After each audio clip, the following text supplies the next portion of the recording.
Hello everyone, आप सब कैसे हैं। मैं उम्मीद करता हूं कि बहुत अच्छे होंगे और अपनी पढ़ाई को बहुत अच्छे से कर रहे होंगे। मैं Akash Kumar Badana ICT virtual classroom में आपका बहुत बहुत स्वागत करता हूं मेरे प्यारे बच्चों। जैसे आपको पता है 11वीं क्लास है, ज्योग्राफी हम लोग पढ़ रहे हैं 11वीं में। और 11वीं क्लास में ज्योग्राफी में हम लोग देखेंगे भू आकृतियों के विषय में पढ़ रहे थे, लेकिन मेन जो हमारा चैप्टर है वो है खनिज और सेल। क्लियर है? लेसन नंबर 5 है।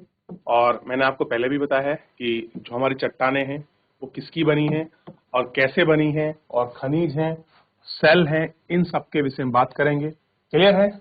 हम सेल को ही कैसे आग्नेय सेल के रूप में, कायांतरित सेल के रूप में, अपसादी सेल के रूप में, फिर उनका फॉर्मेशन, जैसे ज्वालामुखी वाले आपके चैप्टर में थोड़ा सा मैं आपको हिंट दे चुका था, लेकिन इसमें मैं आपको और अच्छे से एक्सप्लेन करके पढ़ाने का प्रयास करूंगा। चलिए तो चैप्टर हमारा शुरू करते हैं। सबसे पहले हम इसके परिचय पर थोड़ा सा नजर डालते हैं। इंपोर्टेंट रहेगा, जहां जहां मैं आपको हाईलाइट करता चलूं आप उनको ध्यान रखते चलिए, कवर अप करता चलूं, कोई बॉक्स बनाता चलूं। क्लियर है? अब देखिए, पृथ्वी विभिन्न तत्वों से बनी है। अब पृथ्वी के जो आपके जो पृथ्वी, उसमें बहुत सारे एलिमेंट हैं। केवल आप हवा पानी से मिट्टी से नहीं बता सकते, उसमें बहुत सारी चीजें हैं जो उसको एक तत्व प्रदान करती है। इसकी बाहरी परत में ठोस रूप में और आंतरिक रूप में गर्म और पिघली हुई है। देखिए, बाहर का रूप देखोगे तो ठोस है, आंतरिक अंदर जाओगे तो पता लगेगा भैया ये कैसी है, गर्म और पिघली हुई है। पृथ्वी का संपूर्ण परपटी, परपटी मतलब पृथ्वी का ऊपरी वाला भाग, मैं आपको पूरा अच्छे से समझा चुका हूं कि भैया परपटी कौन सी है। क्लियर है? मेंटल कौन सा है, कोर कौन सा है, क्रस्ट कौन सा है, एथोनोस्फीयर कौन सा है, सब बताया हूं। नहीं मानते आप पृथ्वी का आंतरिक संरचना का जो आपका चैप्टर है, आप उसको जाकर रिवीजन करिए, वीडियो देखकर यूट्यूब से, तो ये मिलेगा आपको। और पृथ्वी के संपूर्ण भाग पर 98% भाग पर 8 तत्व हैं। यानी कि जो पृथ्वी का क्रस्ट, क्रस्ट मतलब भूभाग, ऊपरी परपटी, ऊपरी हिस्सा जिसमें हम रहते हैं, जिसको हम स्थलमंडल कहते हैं, उस पर है। सबसे पहले मिलता है ऑक्सीजन, ध्यान रखिए पहला तत्व है। ऑक्सीजन के बाद आपका सिलिकॉन, सिलिकॉन एल्युमिनियम, लोहा, कैल्शियम, सोडियम, पोटेशियम, मैग्नीशियम। तो आप ऐसे करके लिखेंगे, यहां पॉइंट बनाएंगे, 1 2 3 4 5 ऐसे करके लिखेंगे। तो पृथ्वी के संपूर्ण परपटी पर 98% भाग पर 8 तत्व पाए जाते हैं। ए बी सी डी या 1 2 3 करके नाम लिखिए। पहले नंबर पर ऑक्सीजन, सिलिकॉन, एल्युमिनियम, लोहा, मैग्नीशियम, सोडियम, पोटेशियम और मैग्नीशियम। तथा शेष भाग पर 98 में ये है। अब बता, जो आपका 2% है उसमें क्या है, आपका titanium, hydrogen, phosphorus, nickel, sorry zinc, sulphur, carbon, nickel और अन्य। तो ये सारे जो पार्ट हैं ये किसमें बचे हैं, जो शेष बचा 2 भाग है उसमें ये सारी चीजें आपका पाई जाती है। क्लियर है? इतना आपको देखना चाहिए और इतना आपको क्लियर रहना चाहिए कि कहां कहां पर कितना कुछ बच रहा है, कितना कुछ है। आप इसको अच्छे से देख लेंगे तो क्लियर हो जाए। क्लियर है?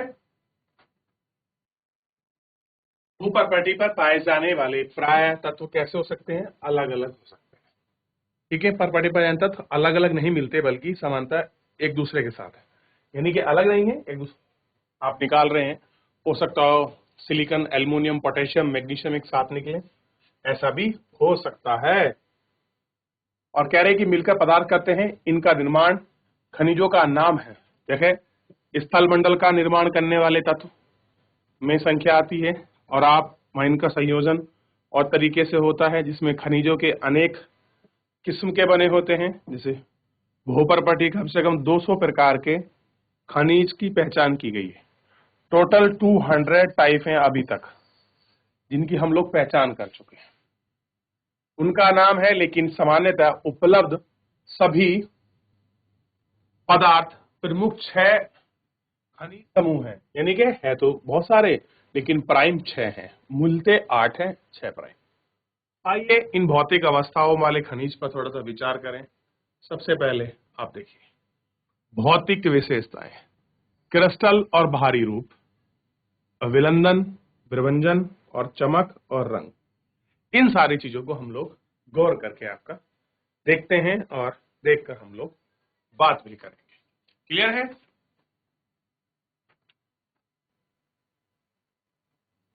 बाहरी क्रिस्टल का मतलब आप समझ रहे हैं, अणुओं की भारी और जो आंतरिक व्यवस्था द्वारा बनाए गए घनाकार, अष्टभुज, षष्ठभुज और प्रिज्म, इन प्रकारों को देखिए।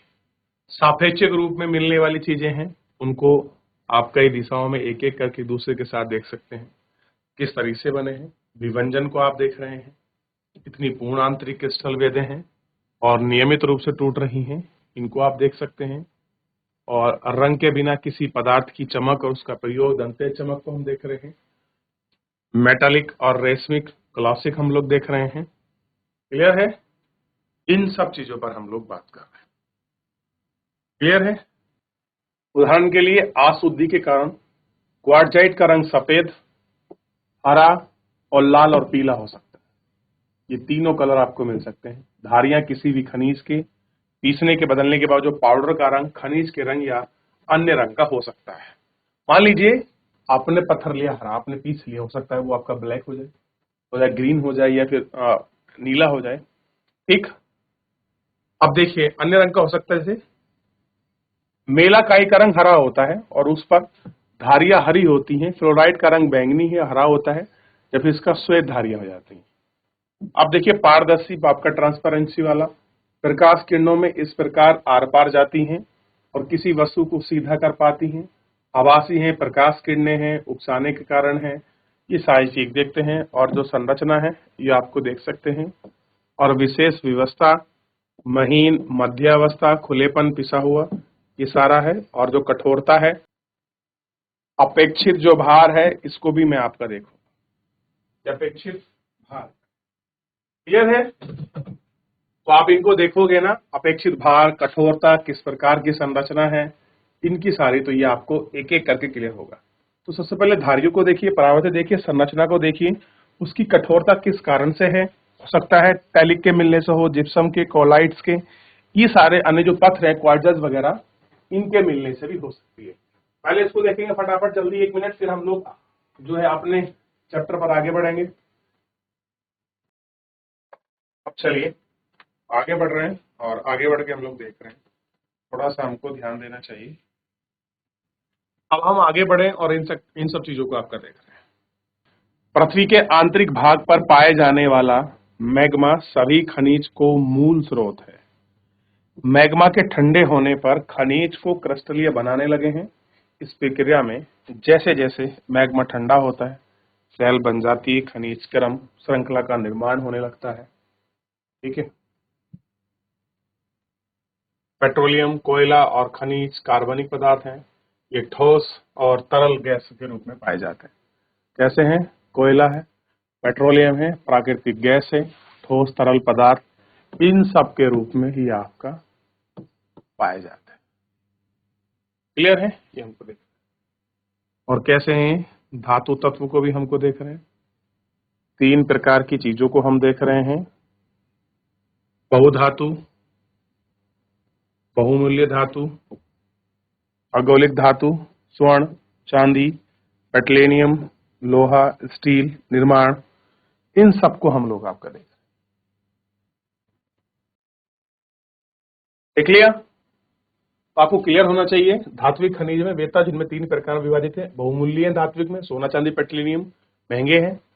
लोहा मतलब लोहा, स्टील और लोहे में मिलाई जाने वाली वस्तुएं इसमें आ सकती हैं, अयस्क वगैरह। अधातु मतलब जैसे तांबा हो गया, शीशा हो गया, टिन हो गया, एल्युमिनियम हो गया, ये अलोह धातु में शामिल है। इनको लिख लें। आप ऐसा ना समझिए कि बस एक चीज है, आपने इन्हें 8th में भी पढ़ा है, 9th में भी पढ़ा है, 10th में पढ़ा है, और आप 11th में पढ़ रहे हैं, 12th में मौका नहीं मिलेगा। देख लें इसको, फिर हम आधात्मिक को पढ़ेंगे। चलिए हो गया। अब बात करते हैं, ये तो धात्विक खनिज का जो था अब क्लियर हो गया। अब हम आधात्विक की तरफ आगे बढ़ेंगे। कौन से मेटल हैं जो इनको हम आधात्विक में काउंटिंग करते हैं? तो सबसे पहले आप देखिए आधात्विक, अधात्विक खनिज। क्लियर है? गंधक, पोटाश, नाइट्रेट खनिज है और सीमेंट में खनिज का मिश्रण है। इन सारी चीजों को हम लोगों ने यहां देख लिया। अब हम सेल के बारे में पढ़ते हैं। पृथ्वी की परपटी सेलों से बनी है। साल का निर्माण एक या एक से अधिक खनिज से मिलकर बना हो। सेल कठोर, नरम और विभिन्न रंग की हो सकती है, जैसे ग्रेफाइट कठोर, सेल खड़ी, गैब्रे काला, क्वार्टजाइट दूधिया श्वेत हो सकता है। सेल खनिज घटकों का एक निश्चित घटक नहीं है और सामान्यतः पाए जाने वाले खनिज को हम फेल्डस्पाथ या क्वार्टजाइट इन दोनों पत्थर के रूप में हम लोग देखते हैं। क्लियर है? ये पत्थर आपको मिलेंगे, आप देखेंगे। क्लियर है? तो ये सेल है। अब अभी आपने धात्विक अधात्विक में देख लिया, जैसे गंधक होगी, पोटास, नाइट्रेट। क्लियर है? और शेल के रूप में आप देख लिए। और परपति जो हमारी आपका परपटी है उसमें आपका बने हैं, एक से अधिक खनिज से मिलकर बने हैं, कठोर भी हो सकते हैं, नरम भी हो सकते हैं। क्वार्टजाइट्स और दूधिया गैब्रो यानी क्रिस्टल रूप में भी है। ये सारे रूप में आपको जो है देखने के लिए मिल जाएंगे। ध्यान है रहेगा इतना आप लोगों को। चलिए आगे बढ़ रहे हैं। सेल और स्थलाकृति और सेल मृदा के निकट होने का संबंध, भूगोल शास्त्री सेलों का ज्ञान, इनका मतलब पर हम लोग देख रहे हैं। देखिए थोड़ा जो ये है इसको देखिए। सेल के विभिन्न प्रकार हैं, इनको हम बात करते हैं। थोड़ा सा इंपोर्टेंट करके ध्यान दीजिए, ये जो सेलों का प्रकार है। कह रहे कि सेल के प्रकार और निर्माण पद्धति 3 आधार समूह के हैं, जैसे आग्नेय सेल यानी कि जो मैग्मा के बने हैं, लावा से घनीभूतित हैं। दूसरा अपसादी सेल जो बाह्य जनित प्रक्रियाओं के द्वारा बने हैं और उनके अंश निषेचन हैं। तीसरा है कायांतरित सेल जो उपस्थित सेलों के आपका पुनर्गठन जो क्रिस्टल्स हैं उनसे बने हुए पर है। क्लियर है? तो तीनों प्रकार आपको इसमें दिखाई दे। क्लियर है? आग्नेय सेल का निर्माण पृथ्वी के आंतरिक भाग मैग्मा लावा से हुआ है। यानी कि मैंने पहले बताया था, जो हमारा पृथ्वी के अंदर से लावा मैग्मा निकला, चाहे वो आपका क्षारीय था या अम्लीय था, ऊपर आया वो जम गया। अम्लीय है यानी कि गाढ़ा है, क्षारीय यानी कि पतला है। जब वो जम जाता है तो उसी से जो सेल का निर्माण हुआ उनको हमने कह दिया इग्नियस रॉक। जैसे इसको प्राथमिक सेल भी कहते हैं। आग्नेय चट्टानों को हम लोग आपका प्राथमिक सेल, ठंडा होने पर ये मैग्मा घनीभूत यानी कि इकट्ठा हो जाता है, डेंस हो जाता है, अग्नि सेल का निर्माण हुआ और इन्हीं को हम इग्नियस, लैटिन भाषा में इग्नियस शब्द कहते हैं, जिसका अर्थ होता है मैग्मा का, मैग्मे जैसा विषय। और आप ऊपरी गामी परत ठंडा होकर ठोस बना देती हैं और आग्नेय सेल कहलाता है। ठंडा और ठोस बनाने की प्रक्रिया पृथ्वी की परपटी और पृथ्वी की सतह पर हो सकती है। कैसी है? इन सब की सतह पर हो सकती है। क्लियर है? आग्नेय सेल का वर्गीकरण और बनावट इसको आप देख सकते हैं। ठीक, इसकी बनावट के, इसके कणों का आकार व व्यवस्था पदार्थ की व्यवस्था पर निर्भर करती है। ठीक, पिघले हुए हैं और धीरे धीरे ये गहरे ठंडे होते हैं। खनिज के कण पर्याप्त हो सकते हैं और आकस्मिक शीतलन आपको देखने को मिलेगा। छोटे चिपके गाढ़े बने हो सकते हैं। ठीक, अवस्थिति आपको दिखाई देगी। सेल के बनी चीजें ग्रेनाइट, गैब्रोन, पेंटेनियम, बेसाइट, ज्वालामुखी, बेसिया, टफ, ये कुछ सेल हैं जो इन सेलों के आपके उदाहरण के रूप में हमको आपका देखते हैं। क्लियर है? ठीक, तो ये आपको समझ आएगा ये कैसे बनी है। देखिए 2-4 चीजें आपको भी कंफर्म होनी चाहिए। पहली बात तो मैग्मा है, ठंडा हो गया, टाइट हो गया, घनीभूत हुआ, इग्निस है, यानी कि रवे मिलेंगी, चीजें मिलेंगी। अब आपको पता है जब ज्वालामुखी है तो क्या, मुझे बताइए, इसमें आपका जो है खनिज मतलब जो, अब कोयला थोड़ी मिलेगा इसमें, तो इसमें कोयला नहीं मिलेगा। जीवाश्म जो अवशेष है वो क्या रहेंगे आपका, अपसेंट रहेंगे। क्लियर है? क्योंकि जब मैग्मा है तो मैग्मा के अंदर कहां से आ जाएंगे। क्लियर है? तो ये थोड़ा आपको देखना। अब इसके बाद हम जो आपके सेडिमेंट्री रॉक्स है, अपसादी चट्टान है, उस पर हम लोग बात करेंगे कि अपसादी चट्टान आखिर है क्या। क्लियर है? अब कायांतरिक, ये तो आपको क्लियर हो गया, इग्नियस रॉक से बनी है, ज्वालामुखी इन्फ्लुएंस से होकर बनी। अब हम बात करेंगे सेडिमेंट ट्री रॉक्स, अपसादी चट्टाने। होता क्या है कि जो अपसादी चट्टाने होती है ये बेसिकली जो हमारी आग्नेय चट्टान है या प्राथमिक चट्टानों के जो है अपक्षय और क्षरण से ही बनती है, टूटने फूटने से ही बनती है। अपसादी यानी कि सेडिमेंट्री शब्द की उत्पत्ति लैटिन भाषा के सेडिमेंट से हुई है, जिसका अर्थ है व्यवस्थित होना। पृथ्वी की सतह की सैल आग्नेय और अपसादियों का आंतरिक है और अपक्षयकारी यानी कि टूटने फूटने के कारण कारकों के प्रति अवनत है। आकार के विखंडन में विभाजित हो जाती हैं और कुछ उपखंडों में और कुछ बाह्य जनित कारकों द्वारा इनके निक्षेप हैं। सघनता से रचित सेल के परिमाण हो सकते हैं और सील भवन कहलाती हैं और बहुत सी अपसादी चट्टाने में निक्षेप में आपका सील भवन है, विशेषता की रखती हैं। इसमें बालू, जीवाश्म, अपसाद, विविधता ये सारी चीजें पाई जाती हैं। निर्माण प्रति के आधार पर इसको 3 भागों में बांटा गया है। एक है यांत्रिक रूप से निर्मित, मैकेनिज्म से लगा है, कोई बालू है, कोई पिंड, उसके आधार पर। एक है कार्बनिक बेसिस के आधार पर, मान लीजिए ग्रेजाइट है, खड़िया है, चूना है, कोयला है।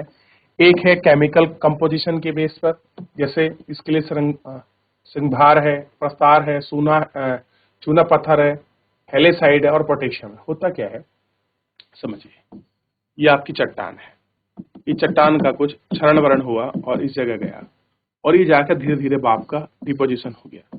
समय के साथ और ताप दाब लगा, इसमें जानवर के अवशेष, पेड़ पौधे, कंकड़ पत्थर सब मिलेगा और यही है जिसमें हमको क्या मिलता है, जो पेट्रोलियम है, जो खनिज वगैरह है, पेट्रोलियम हमको यहाँ इसी में देखने के लिए मिलता है। तो जितना भी हम पेट्रोलियम वगैरह की बात करते हैं, कोयले की बात हम करते हैं, गैस की बात करते हैं, वो यहीं मिलता है। लेकिन सोना, चांदी, लोहा की अगर हम बात करें, वो इग्नियस रॉक्स में पाए जाते हैं। क्लियर है, क्योंकि पृथ्वी के आंतरिक भाग से ऊपर पहुंचते हैं। इतना ध्यान रहेगा आपको। 3 रूप इसके देख लेना, आपको अच्छे समझ आने चाहिए। इसको 3 रूप में देखा गया है, यांत्रिक, कार्बनिक और केमिकल कंपोजिशन के हिसाब से। ठीक है, ये थोड़ा सा आप इसको ध्यान रखें। ठीक है, आगे बढ़ रहे हैं। अब है कायांतरित सेल। कायांतरित का मतलब है जब हम लोग अपसादी चट्टानों पर आपका ताप और दाब लगता है तो उसका रूप, रंग, कलर सब बदल जाता है। जैसे ऐसे सुना, आम रूप में भी ध्यान रखिए। कायांतरित का अर्थ है स्वरूप में परिवर्तन। आयतन और दाब और तापमान, यानी कि आपने प्रेशर और टेम्परेचर और किस क्षेत्र पर लगा है, ये वेरी कर। परिवर्तन की प्रक्रिया में सेल का निर्माण होता है। सेल दबाव, आयतन और तापमान के पॉकेट में परिवर्तन द्वारा निर्मित होते हैं। जब विपरीत प्रक्रिया के चरण में निचले स्तर उठते हैं तो बलपूर्वक खिंच सकता है और पृष्ठ का उठना, पिघला हुआ मैग्मा पृष्ठीय सेल के संपर्क में आता है। ऊपरी सेल के कारण निचले अत्यधिक दाब पड़ता है और यह कायांतरण होता है। कायांतरण प्रक्रिया है जिसमें सांकेतिक थर्मल पुनः क्रिस्टलीकृत होता है और वास्तव में दाब संगठित किए जाते हैं।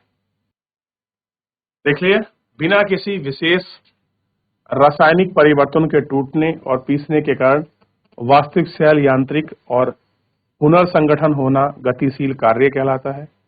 ऊष्मा कायांतरण के कारण पदार्थों में रासायनिक और परिवर्तन और पुनः क्रिस्टलीय होते हैं और ऊष्मा कायांतरण के 2 प्रकार होते हैं। ठीक है, उन दोनों प्रकार को भी हम लोग आपका देखेंगे कि कौन कौन से प्रकार है।